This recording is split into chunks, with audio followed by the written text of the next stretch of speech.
कल हम सभी लोग पढ़ चुके थे हाई स्कूल ट्रिग्नोमेट्री 8.1 एक्सरसाइज तक आप सब लोगों का हो चुका था। आज हम लोग उसके आगे पढ़ेंगे। उसके आगे है trigonometric ratios of some specific angles. कुछ स्पेसिफिक एंगल्स में ट्रिग्नोमेट्री में उसकी वैल्यू को देखेंगे। ट्रिग्नोमेट्री में कुछ स्पेसिफिक एंगल्स में उसकी वैल्यू क्या होती है उसको हम देखने जा रहे हैं।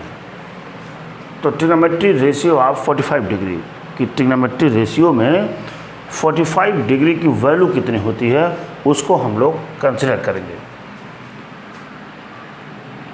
एक हमने ट्रायंगल यहाँ बनाया। ये ट्रायंगल है ABC। एक ट्रायंगल हमने बनाया ABC। लिखेंगे let triangle ABC is right angle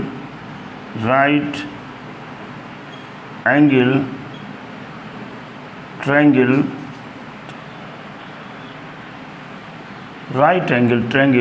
at right angled at B। यहाँ पर ये B जो है एक राइट एंगल ट्रायंगल है। If one of angle is 45 degree, then the other angle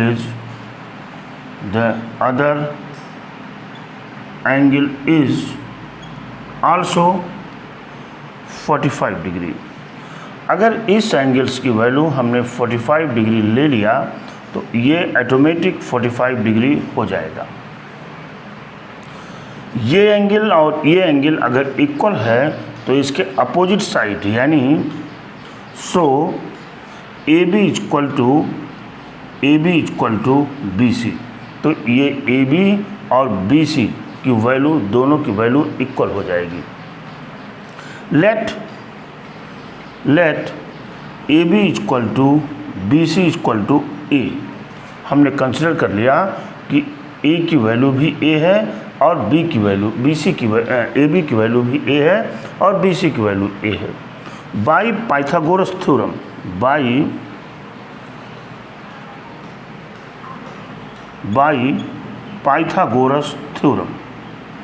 by Pythagoras theorem का जब यूज करेंगे तो मिलेगा आपको AC square equal to AB square plus BC square. AB square plus BC square यहाँ मिल जाएगा हमको। अब हम AC स्क्वायर देखिए, AC square equal to AB। A की वैल्यू क्या, AB की वैल्यू क्या है A स्क्वायर, BC की वैल्यू क्या है A स्क्वायर। तो यहाँ से AC स्क्वायर मिल जाएगा 2A स्क्वायर। तो AC इक्वल टू √2A ये वैल्यू, यानी इस हिसाब से इसकी वैल्यू आ जाएगी √2A। अब हमको वैल्यू चाहिए साइन 45 डिग्री। मान लीजिए हमने इस एंगल्स को अगर कंसिडर किया तो बेस तो BC हो जाएगा और परपेंडिकुलर हो जाएगा यहाँ पर AB और हाइपोथेनियस हो जाएगा AC। तो साइन 45 डिग्री होता है AB यानी perpendicular upon hypo AC equal to AB की वैल्यू क्या है A और AC की वैल्यू है आपका √2A। ये कैंसिल हो जाएगा, मिलेगा क्या 1/√2। उसी तरह से अगर हम cos 45 डिग्री की वैल्यू को लेते हैं तो cos 45 डिग्री यानी इसी वैल्यू को कंसिडर करते हैं तो ये होता है बेस अपान हाइपो, यानी BC की वैल्यू हो जाएगी A और AC की वैल्यू है √2A, यानी A कैंसिल हो जाएगा 1/√2A। tan 45 डिग्री की वैल्यू को देख लेते हैं हम लोग। tan 45 डिग्री इक्वल टू क्या होता है परपेंडिकुलर हो जाएगा AB अपान क्या BC, यानी AB की वैल्यू भी A है और BC की वैल्यू भी है। दोनों को काटेंगे तो यहाँ से मिल जाएगा tan 45 डिग्री इक्वल टू 1 मिल गया। आप जानते हैं, देखिए आप जानते हैं कि साइन नहीं, हम निकाल चुके हैं यहाँ साइन 45 डिग्री की वैल्यू आई है आपकी 1/√2। देखिए यहाँ पे निकाला हूँ मैं, साइन 45 डिग्री की वैल्यू मिली क्या है 1/√2 और cos 45 डिग्री की वैल्यू भी मिली है आपको 1/√2 और यहाँ पर tan 45 डिग्री की वैल्यू क्या मिली है 1। हम जानते हैं कि साइन का उल्टा क्या होता है कोसक, तो कोसक 45 डिग्री की वैल्यू मिल जाएगी आपकी क्या, इसका उल्टा हो जाएगा √2 और यहाँ से सेक 45 डिग्री की वैल्यू भी हो जाएगी √2 और यहाँ पर cot 45 डिग्री की वैल्यू भी हो जाएगी 1। इस तरह से हमने साइन के जो 6 ट्रिग्नोमेट्रिकल फंक्शंस होते हैं उन सारों के लिए हमने 45 डिग्री की वैल्यू को निकाल दिया। साइन 45 डिग्री की वैल्यू 1/√2, cos 45 डिग्री की वैल्यू 1/√2, tan 45 डिग्री की वैल्यू 1 और इनका अपोजिट कोसक, सेक और cot की वैल्यू भी हमने निकाल लिया। बाद हम लोग देखेंगे trigonometric ratios of 30 degree and 60 degree. इसमें हम लोग देखेंगे कि साइन 30, cos 30, tan 30, कोसक 30, सेक 30 और cot 30 की वैल्यू क्या होती है और उसी प्रकार से हम 60 डिग्री की वैल्यू को भी देखेंगे। चलते हैं, देखिए इसके लिए हमने एक ट्रायंगल्स बनाया यहाँ, ये देखिए ये ट्रायंगल हमने यहाँ बनाया, ये ट्रायंगल हमने यहाँ बना दिया। ये ट्रायंगल है ABC, एक ट्रायंगल है। मान लीजिए let triangle ABC is equilateral triangle,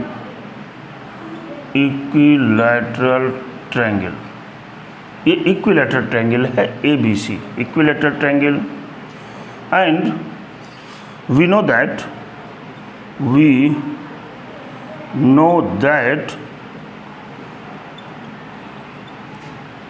every angle of equilateral triangle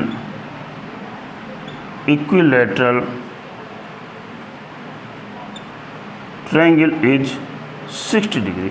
हम जानते हैं कि इक्विलैटरल ट्रायंगल जो होता है उसका प्रत्येक कोण 60 डिग्री का, प्रत्येक एंगल 60 डिग्री का होता है। AB 60, AB 60 और AB 60 हो गया। Draw a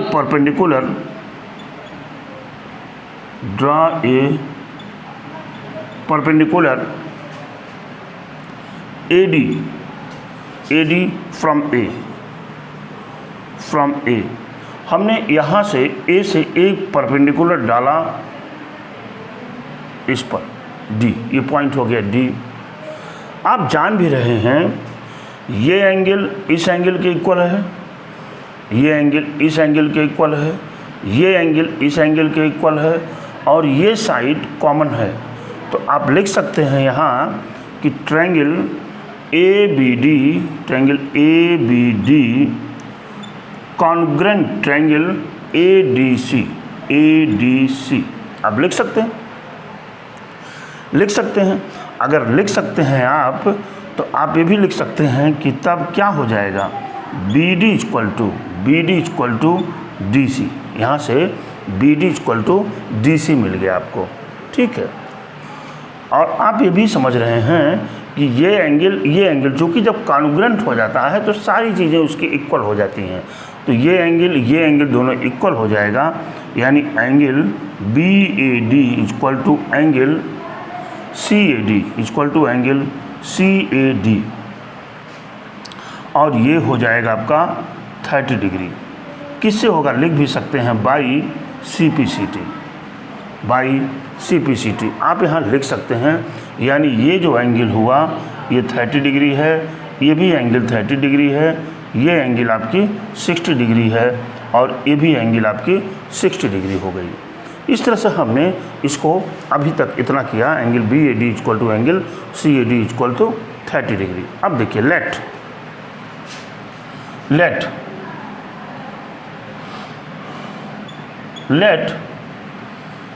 A B equal to B C equal to A C equal to 2a। हमने इन सारी वैल्यूओं को, इसको भी हमने 2a लिया और ये भी हमने 2a लिया, और चूँकि ये दोनों एक दूसरे के इक्वल हैं, B D equal to B C, इसलिए ए हो जाएगा और ये क्या हो जाएगा, ये भी ए हो जाएगा तो 2a। हैंस इसलिए यहाँ से B D equal to D C equal to A, ये मिल जाएगा आपको। ठीक है, इतना तो मिल गया। चलिए in triangle A B D में हम ए डी की वैल्यू को निकालने का प्रयास करते हैं। देखिए ए डी इक्वल टू हो जाएगा under root A B square minus B D square, this will be equal to under root A B की वैल्यू हो जाएगी आपकी 2a का whole square minus B D की वैल्यू हो जाएगी आपकी a स्क्वायर, यानी अंडर रूट यहाँ पे 4a square minus a square, और जब माइनस करेंगे आपको तो मिलेगा 3a स्क्वायर, और जब स्क्वायर रूट ले लेंगे तो मिल गया √3a, यानी जो AD की वैल्यू हमने निकाला वो √3a हो गया, यानी ये जो वैल्यू हो गई ये √3a हो गई। यहाँ पे हमारी वैल्यू निकल चुकी है।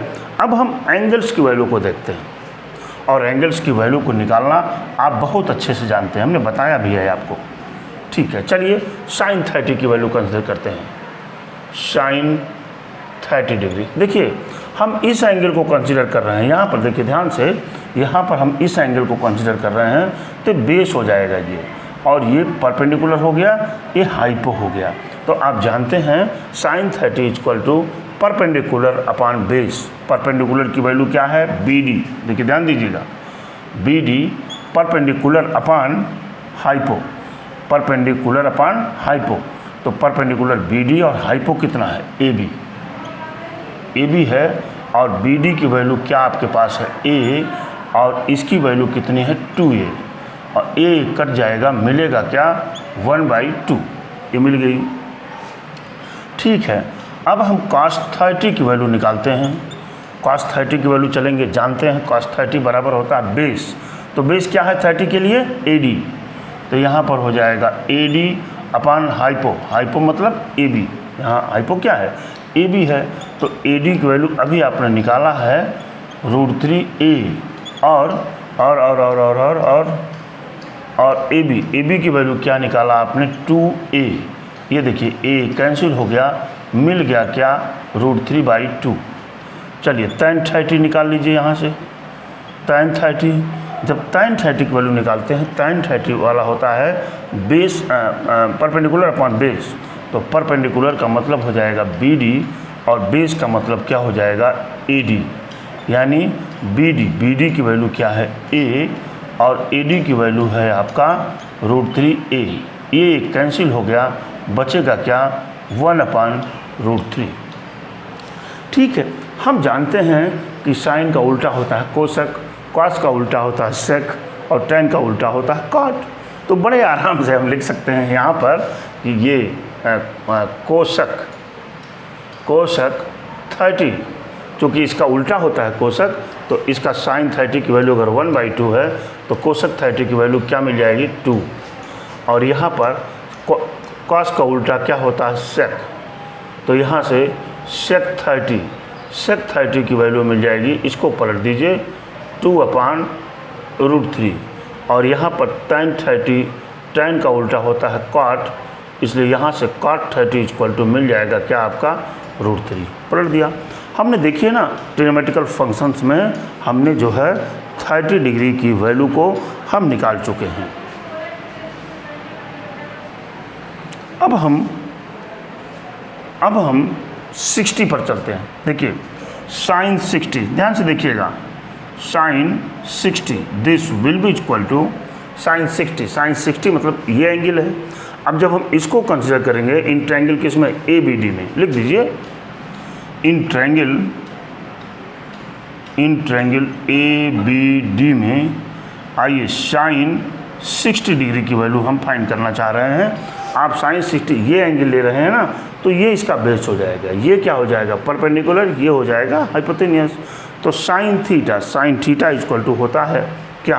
Perpendicular upon hypo. तो परपेंडिकुलर अपान हाइपो, तो परपेंडिकुलर क्या हो गया यहाँ? AD। देखिए AD अपान हाइपो का मतलब AB हो गया। ये AD की वैल्यू आपकी आई है A, और इसकी वैल्यू क्या है? AB की वैल्यू है 2A। तो ये कट जाएगा, मिलेगा क्या? 1/2। नहीं, AD की वैल्यू ये गलत हो गया यहाँ पर, बताता हूँ आपको। AD की वैल्यू क्या है? √3A, और AB की वैल्यू क्या है? 2A। ये A कैंसिल हो जाएगा, बचेगा क्या? √3/2 हो गया। चलिए cos 60 में होता है बेस अपान हाइपो। बेस का मतलब क्या हो जाएगा? BD। चूँकि हम 60 डिग्री को कंसिडर कर रहे हैं ना, चूँकि हम 60 डिग्री को जब कंसिडर करेंगे तो बेस तो हमारा BD हो जाएगा। तो BD अपान हाइपो का मतलब AB, ठीक है। और BD की वैल्यू क्या है? A, और AB की वैल्यू क्या है? 2A। ये A कट जाएगा, क्या बचेगा? 1/2। और इसी तरह से tan 60 में जानते हैं परपेंडिकुलर अपान बेस। परपेंडिकुलर का मतलब AD अपान बेस का मतलब BD, और इसकी वैल्यू क्या है? √3A अपान BD की वैल्यू A कैंसिल हो गया, क्या मिला? √3A। ये तो मिल गया। अब इसका हम रिवर्स भी समझ लेते हैं। रिवर्स समझने का मतलब है साइन 60 की वैल्यू है √3/2।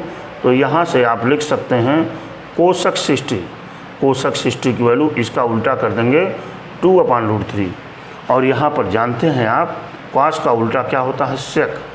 तो यहाँ पर लिखेंगे सेक 60 डिग्री इक्वल टू cos 60 1/2 है, तो सेक 60 क्या हो जाएगा? 2।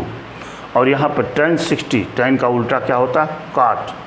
तो यहाँ से काट 60 इक्वल टू हो जाएगा, ये है √3, तो यहाँ पर हो जाएगा 1/√3। इस तरह से हमने देखा ट्रिग्नोमेट्रिकल फंक्शंस में हमने जो है साइन 45 डिग्री, साइन 30 डिग्री और साइन 60 डिग्री की वैल्यू हम निकाल रहे हैं। ये भी आपको मालूम है कि कुछ स्पेसिफिक एंगल्स पर हम ट्रिग्नोमेट्रिकल फंक्शंस की वैल्यू को निकाल रहे हैं। किस पर? कुछ स्पेसिफिक एंगल्स पर ही निकाल रहे हैं। देखिए कुछ स्पेसिफिक एंगल्स पर इसके चार्ट्स को हम बनाने जा रहे हैं। देखिए साइन 0 डिग्री की वैल्यू 0 होती है। अभी आपने निकाला था साइन 30 की वैल्यू 1/2 आपने निकाला था। साइन 45 की डिग्री की वैल्यू होती है 1/√2। और साइन 60 की वैल्यू आपने निकाला था √3/2। और साइन 90 की वैल्यू क्या होती है? 1। जब हम cos के लिए चलते हैं तो हम इसी वैल्यू को यहाँ से उल्टा लिखना शुरू कर देते हैं। यानी यहाँ 1 है तो ये 1 वहाँ आ जाएगा। यानी cos 0 की वैल्यू क्या होती है? 1। cos 30 की वैल्यू हो जाएगी आपकी √3/2, और ये वैल्यू 1/√2 ही होगी। यानी आप कह सकते हैं कि साइन और cos की 45 डिग्री की वैल्यू पर दोनों वैल्यू सेम होती है। और इसके बाद यहाँ पर 1/2 और यहाँ पर क्या आ जाएगा? 0 हो गया। बड़ी अच्छी बात। हमने एक फार्मूला आपको बताया था कि tan A इक्वल टू होता है sin A upon cos A। अभी हम लिखेंगे सारे फार्मूलों को, अभी फ़िलहाल इतना देखिए। tan A इक्वल टू होता है sin A upon cos A। अब tan A की वैल्यू जो हमको निकालनी होगी तो हम sin A upon cos A, यानी साइन और cos में एक दूसरे को डिवाइड कर देंगे। साइन और cos को एक दूसरे में डिवाइड करेंगे तो जब 0/1 आप लिखेंगे तो क्या मिलेगा? 0। इससे जब आप डिवाइड करेंगे तो मिलेगा आपको 1/√3। ये वैल्यू आप निकाल भी चुके हैं। और इसको जब आप डिवाइड करेंगे, इन दोनों को जब आप एक दूसरे से डिवाइड करें, ये भी वही है, ये भी वही है, दोनों को डिवाइड करेंगे तो 1 मिल जाएगा। और जब इसको इससे डिवाइड करेंगे तो यहाँ मिलेगा √3। और यहाँ पर जब हम चलेंगे तो ये वैल्यू मिलेगी नॉट डिफाइंड। ये वैल्यू यहाँ पर लिख देंगे हम नॉट डिफाइंड। ये वैल्यू यहाँ पर नॉट डिफाइंड होती है, यानी tan 90 की वैल्यू हम नहीं निकाल सकते। ये जो है ये नॉट डिफाइंड होती है। चलते हैं, अब आप जानते हैं कोशक है, कोशक किसका उल्टा होता है? साइन का। तो 0 का उल्टा करेंगे 1/0। 1/0 जब हम 1/0 की वैल्यू निकालेंगे, 1/0 जब भी आप निकालेंगे तो ये ऐसी क्वांटिटी मिल रही है जिसको हम डिफाइंड नहीं कर सकते, नॉट डिफाइंड होता है ये। ठीक है, अब इसका उल्टा कर दीजिए 1/2 की उल्टा 2 हो जाएगा। इसका उल्टा कर दीजिए √2 मिल जाएगा। इसका उल्टा कर दीजिए 2/√3 मिल जाएगा। इसका उल्टा कर देंगे 1 का उल्टा 1 मिल जाएगा। ठीक है, सेक पर चलेंगे तो सेक वाले क्वांटिटी को हम किसको उल्टा करेंगे? कॉस वाले को। तो यहाँ से 1 की वैल्यू क्या मिल जाएगी? 1 का उल्टा 1, और यहाँ देखिए √3/2 का उल्टा हो जाएगा 2/√3, और यहाँ पर इसका उल्टा हो जाएगा √2, और यहाँ पर इसका उल्टा हो जाएगा 2, और यहाँ पर इसका उल्टा मिलेगा क्या? 1/0। 1/0 की वैल्यू भी आप लिख दीजिए नॉट डिफाइंड, ये भी नॉट डिफाइंड हो गई। क्वाट एक पर आइए, क्वाट में जानते हैं हम tan वाले को उल्टा करेंगे। किसको उल्टा करेंगे? tan को। तो यहाँ 0 1/0 भी आप जानते हैं ये नॉट डिफाइंड वाली क्वांटिटी मिल रही है। यहाँ पर ये ऐसी चीज़ें मिल रही हैं जो नॉट डिफाइंड है। अच्छा, काट के tan को इसको उल्टा करेंगे तो क्या मिलेगा आपको? √3। इसको उल्टा करेंगे क्या मिलेगा? 1, और इसको उल्टा करेंगे तो क्या मिलेगा? 1/√3, और इसका उल्टा तो नॉट डिफाइंड है, तो ये क्या हो जाएगा? ये 0 हो जाएगी। एक चीज़ आप देखेंगे यहाँ पर इसकी वैल्यू नॉट डिफाइंड है, लेकिन क्या मिलती है यहाँ? 0। काट 90 की वैल्यू 0 लिखी हुई है, लेकिन आप यहाँ पर लिख सकते हैं नॉट डिफाइंड। यहाँ पर ये वैल्यू इसका उल्टा होगा नॉट डिफाइंड। ये वैल्यू मिल गई आपको। इस तरह से ये पूरा चार्ट आपका प्रिपेयर्ड होना चाहिए। अगर ये पूरा चार्ट आपका प्रिपेयर्ड है तो एंगल से रिलेटेड आप कोई भी क्वेश्चन आपका गलत नहीं होगा।